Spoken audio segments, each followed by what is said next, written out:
Hello दोस्तों, कैसे हैं आप लोग। मैं उम्मीद करता हूं कि आप लोग अच्छे होंगे और आप लोगों की पढ़ाई बहुत ही अच्छी चल रही होगी। सबसे पहले आप सभी लोगों को स्वतंत्रता दिवस की ढेर सारी शुभकामनाएं।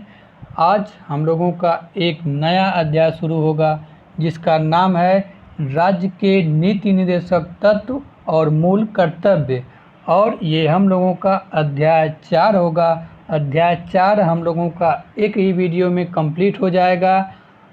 परीक्षा दृष्टि को शुरू करने से पहले कुछ महत्वपूर्ण बातें मैं आप लोगों को बताता हूं। जैसे भारतीय संविधान के भाग 4 अनुच्छेद 36 से 51 तक में राज्य के नीति निर्देशक तत्वों का वर्णन किया गया है, और राज्य के नीति निर्देशक तत्व को जो है आयरलैंड के संविधान से लिया गया है। नीति निर्देशक तत्व हमारे संविधान की एक प्रमुख विशेषता है। पेज नंबर 1 पॉइंट नंबर 1 पे आते हैं। राज्य के नीति निर्देशक तत्वों को भारतीय संविधान की अनोखी विशेषता किसने कहा है?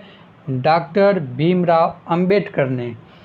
एक कल्याणकारी राज्य अर्थात वेलफेयर स्टेट की संकल्पना का समावेश भारत के संविधान के किस भाग में है? भाग 4 में, राज्य के नीति निर्देशक तत्व में। राज्य के नीति निर्देशक तत्वों को संविधान में शामिल करने का मुख्य उद्देश्य क्या है? सामाजिक और आर्थिक प्रजातंत्र की स्थापना करना। नीति निर्देशक तत्वों को किस देश के संविधान से लिया गया है?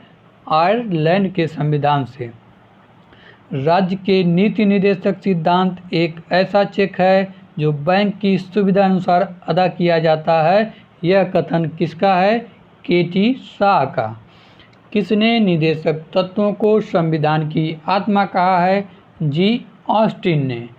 निर्देशक तत्वों की भावनाओं को सच्चे कूड़ादान की संज्ञा किसने दी है? टी. कृष्णमाचारी ने। कौन कौन से नीति निर्देशक तत्व 42वें संविधान संशोधन द्वारा भाग 4 में जोड़े गए हैं? पहला है अनुच्छेद 39 क, समान न्याय तथा निःशुल्क विधिक सहायता। दूसरा है अनुच्छेद 43 क, उद्योगों के प्रबंध में कर्मकारों का भाग लेना। तीसरा है अनुच्छेद 48 क, पर्यावरण, वन तथा वन्यजीवों की सुरक्षा। चौथा है अनुच्छेद 39 खंड च, शोषण से बच्चों एवं वयस्कों की सुरक्षा। किस अनुच्छेद के तहत कहा गया है कि प्रत्येक नागरिक को, चाहे वह स्त्री हो या पुरुष, समान कार्य के लिए समान वेतन दिया जाएगा? अनुच्छेद 39 में। राज्य संपूर्ण भारत के लिए एक समान सिविल संहिता का प्रावधान करेगा। किस अनुच्छेद के तहत उपबंधित किया गया है? अनुच्छेद 44 के तहत। आइए नेक्स्ट पेज पे आगे बढ़ते हैं। अनुच्छेद 40 के अंतर्गत किसके गठन के लिए राज्य को निर्देश दिया गया है? ग्राम पंचायतों के गठन के लिए। अनुच्छेद 39 क का संबंध किस नीति निर्देशक तत्व से है? समान न्याय एवं निःशुल्क विधिक सहायता से। सहकारी समितियों के स्वैच्छिक गठन, स्वतंत्र संचालन, लोकतांत्रिक नियंत्रण एवं व्यावसायिक प्रबंधन को प्रोत्साहित करने के लिए किस अनुच्छेद के तहत राज्यों को निर्देश दिया गया है? अनुच्छेद 43 ख के तहत। किस संविधान संशोधन अधिनियम द्वारा अनुच्छेद 43 ख को संविधान में जोड़ा गया है? 97वें संविधान संशोधन अधिनियम 2011 द्वारा। किस वाद में सर्वोच्च न्यायालय ने धारित किया कि राज्य के नीति निर्देशक तत्व मूल अधिकारों तथा संवैधानिक अधिकारों के निर्वचन में मार्गदर्शन का कार्य करते हैं? वो वाद था अशोक स्मोकलेस कोल इंडिया प्राइवेट लिमिटेड बनाम भारत संघ 2007। मूल अधिकार तथा नीति निर्देशक तत्व के मध्य सबसे प्रमुख अंतर क्या है? मूल अधिकार न्यायालय द्वारा प्रवर्तनीय है, जबकि नीति निर्देशक तत्व न्यायालय द्वारा प्रवर्तनीय नहीं है। यहाँ पर प्रवर्तनीय का तात्पर्य यह है कि मूल अधिकार को न्यायालय के द्वारा लागू कराया जा सकता है, जबकि नीति निर्देशक तत्व को न्यायालय के द्वारा लागू कराया नहीं जा सकता। कार्यपालिका का न्यायपालिका से पृथक्करण किस अनुच्छेद के तहत एक नीति निर्देशक तत्व है? अनुच्छेद 50 के तहत। किस अनुच्छेद का संबंध अंतर्राष्ट्रीय शांति और सुरक्षा के संवर्धन से है? अनुच्छेद 51 का संबंध। ध्यान दें, संविधान संशोधन द्वारा समाविष्ट नीति निर्देशक तत्व एक दृष्टि में 42वें संविधान संशोधन अधिनियम 1976 द्वारा क्या क्या जोड़ा गया? अनुच्छेद 39 का खंड 6 बालकों के स्वस्थ विकास के अवसर एवं सुविधाएं तथा नैतिक एवं आर्थिक परित्याग से रक्षा। अनुच्छेद 39 क समान न्याय और निःशुल्क विधिक सहायता। अनुच्छेद 43 क उद्योगों के प्रबंध में कर्मकारों का भाग लेना। अनुच्छेद 48 क पर्यावरण, वन तथा वन्य जीवों की रक्षा। ये सभी जो है 42वें संविधान संशोधन 1976 द्वारा जोड़े गए। अब देखते हैं 44वें संविधान संशोधन अधिनियम 1978 द्वारा क्या जोड़ा गया? अनुच्छेद 38(2) राज्य आय की असमानता को कम करेगा तथा प्रतिष्ठा, अवसर एवं सुविधाओं की असमानता को समाप्त करेगा। 86वें संविधान संशोधन अधिनियम 2002 द्वारा क्या जोड़ा गया?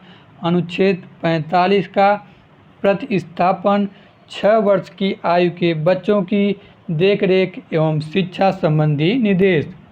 97वें संविधान संशोधन अधिनियम 2011 द्वारा क्या जोड़ा गया?